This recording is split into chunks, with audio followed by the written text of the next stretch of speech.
Number 1 الذکر دی remembrance از قرآن، تلاوت قرآن. انا نحن نزلنا الذکر وانا لہ لحافظ، اس کا نام ہی ہے ذکر. ہم ہی نے اس الذکر کو نازل کیا ہے اور ہم ہی اس کے محافظ ہیں. الذکر، قرآن مجسم ذکر ہے، سراپا ذکر ہے، مؤثر ترین ذکر ہے، الذکر ہے.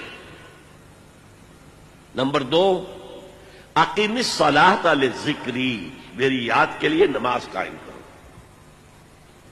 5 دفعہ اپنے معمولات سے نکلو، صبح بستر سے اٹھو فجر کے وقت اور اللہ کو یاد کرو، مجھے یاد کرو. اور یہ نماز ہے یہ ایک طرح کا جامع ذکر ہے. آپ زبان سے بھی ذکر کر رہے ہیں، سورہ فاتحہ پڑھ رہے ہیں، آپ قرآن مجید کا بھی کچھ حصہ پڑھ رہے ہیں یا سن رہے ہیں فجر کی نماز میں، جسے کہا ہی گیا ہے قرآن الفجر. اقم الصلاۃ لدلوک الشمس الی غسق اللیل وقرآن الفجر. نماز کو قائم رکھا کرو سورج کے ذرا ڈھلنے سے لے کر رات کے تاریک ہو جانے تک، اور خاص صبح کے وقت قرآن کا پڑھنا. یعنی فجر کی نماز میں طویل قرات ہونی چاہیے، طویل قرات. کم سے کم حضور کا جو معمول سامنے آتا ہے وہ 5 رکوع، 3 رکوع پہلی رکعت میں، 2 دوسری میں. جمعے کے روز سورہ سجدہ، الف لام میم السجدہ، سورہ سجدہ 3 رکوع پہلی رکعت میں، اور سورۃ الدہر 2 رکوع دوسری سورت میں. باقی نمازوں میں مغرب میں عشاء میں آپ کم پڑھیں. اور حکمت کیا رکھی ہے؟ سورج کے ڈھلکنے کے بعد سے لے کر یہ رات تک تو گویا کہ نماز ہی ہے، نماز ہی ہے. آپ نکلے، آئے پھر گئے. سردیوں میں تو معلوم ہوتا ہے کہ بس پھیرا لگ رہا ہے. ظہر پڑھ کر تھوڑا سا وقت گزرا، عصر آ گئی، عصر پڑھ کر تھوڑا سا وقت گزرا، مغرب آ گئی، پھر تھوڑی دیر کے بعد عشاء آ گئی. اقم الصلاۃ لدلوک الشمس الی غسق اللیل وقرآن الفجر. لیکن یہ کس لیے ہے؟ اقم الصلاۃ لذکری. اس میں عرض کر رہا تھا جامع ہے، زبان بھی ذکر کر رہی ہے، اللہ اکبر، سبحان ربی العظیم، سبحان ربی الاعلی، اور جسم بھی ذکر کر رہا ہے. آپ کھڑے ہیں جھک کر قنوت، پھر آپ رکوع میں گئے ہیں، آپ کے ذکر کے ساتھ آپ کا جسم بھی اللہ کے سامنے جھک رہا ہے. پھر اس کی فائنل شکل سجدہ. اور حضور نے فرمایا ہے اقرب ما یکون العبد الی اللہ فی السجود. انسان قریب ترین جو اللہ سے ہوتا ہے وہ سجدے کی حالت میں ہوتا ہے. کیونکہ انسان میں اصل چیز کیا؟ تکبر.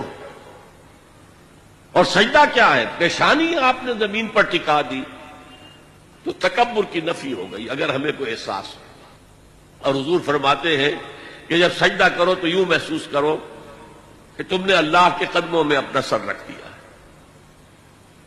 اور حفیظ جالندری کا ایک بڑا پیارا شعر ہے، سرکشی نے کر دیے دھندلے نقوش بندگی. ہمارے ماتھے پر بندگی کے آثار اور نشان ہونے چاہیے تھے، سرکشی، بغاوت، تکبر نے دھندلے کر دیے ہیں. سرکشی نے کر دیے دھندلے نقوش بندگی.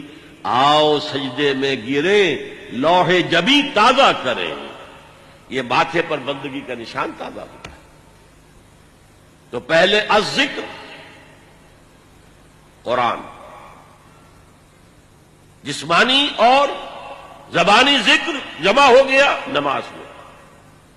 اور تیسرا ذکر جسے کہا جائے گا ذکر دوام، وہ ادعیہ اور اذکار مسنونہ ہے. رات کو سوئیں تو یہ دعا مانگے، بسمک اموت واحیا. صبح آنکھ کھلتے ہی کہیں الحمدللہ الذی احیانی بعدما اماتنی والیہ النشور. آپ ٹوائلٹ میں جا رہے ہیں، باتھ روم میں جا رہے ہیں، دعا مانگیے اللہم انی اعوذ بک من الخبث والخبائث. باہر نکل رہے ہیں دعا مانگیے غفران. اور یہ بھی ہے کہ الحمدللہ الذی اذھب عنی الاذی وعافانی، اس اللہ کا شکر ہے جس نے مجھ سے اذیت بخش چیزوں کو دور کر دیا. آپ کی رفع حاجت ہو گئی، آپ کا فضلہ جو ہے خارج ہو گیا، یہ جسم میں رہتا قبض ہوتا 100 طرح کی بیماریاں پیدا کرتا. الحمدللہ الذی اذھب عنی الاذی، مجھ سے تکلیف دہ چیز دور کر دی، وعافانی، مجھے عافیت بخشی.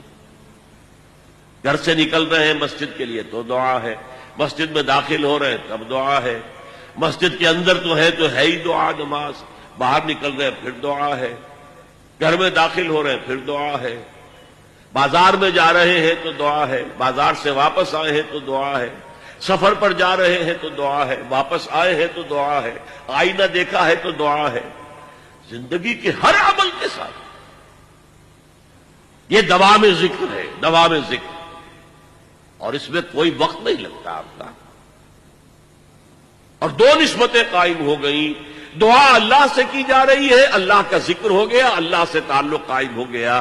اور چونکہ یہ مسنون دعائیں ہیں، حضور دعائیں مانگتے تھے، تو ہمارا تعلق محمد الرسول اللہ کے ساتھ قائم ہو گیا. 2 نسبتیں قائم ہو گئی. وقت کیا لگا؟ جب داخل ہوتے آئبونا تائبونا لربنا حامدون، یہ اگر آپ نے کہہ دیا کون سا وقت لگا؟